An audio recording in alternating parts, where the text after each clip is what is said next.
On a gentle evening, as the sun slipped behind the hills and the sky turned a sleepy shade of purple, Granny Agnes sat by her window, watching soft lights twinkle in the village below.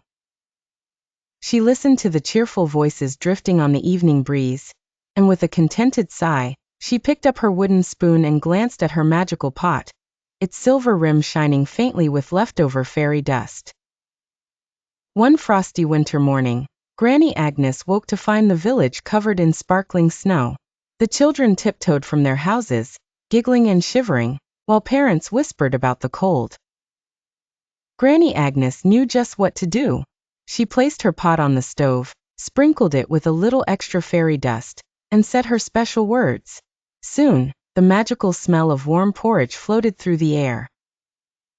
The children arrived, rosy-cheeked, carrying tiny bowls and hopeful smiles.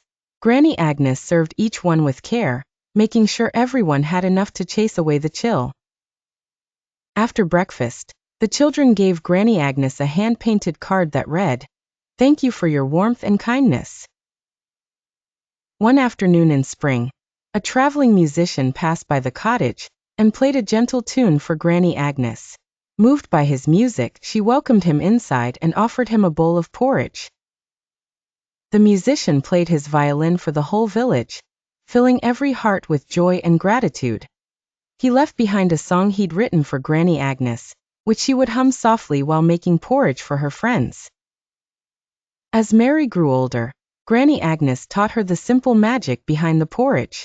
She shared the recipe, the fairy dust and the special words, trusting Mary to continue the tradition.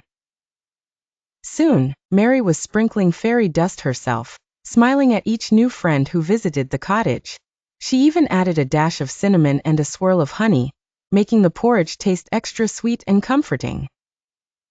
On quiet evenings, Mary and Granny Agnes would share a bowl by the fire, telling stories of brave squirrels, singing birds, and hidden fairy gardens blooming in secret corners of the village. Sometimes, they would invite lonely travelers inside, and with every meal, new friendships blossomed, a gentle reminder that a warm bowl of porridge could open hearts.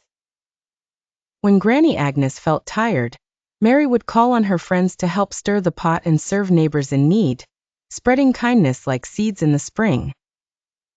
The magical pot never ran empty, no matter how many bowls were shared or how many visitors arrived. It simply kept bubbling, filling the cottage with sweetness and gentle laughter. As the years drifted by, new generations visited the little cottage, carrying stories of Granny Agnes and Mary.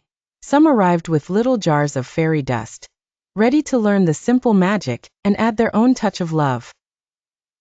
Long after Granny Agnes had grown old and rested, her spirit lingered in every bowl of porridge shared at the cottage, for in each warm bite, villagers could taste kindness, generosity, and the magic that lives in the hearts of those who care.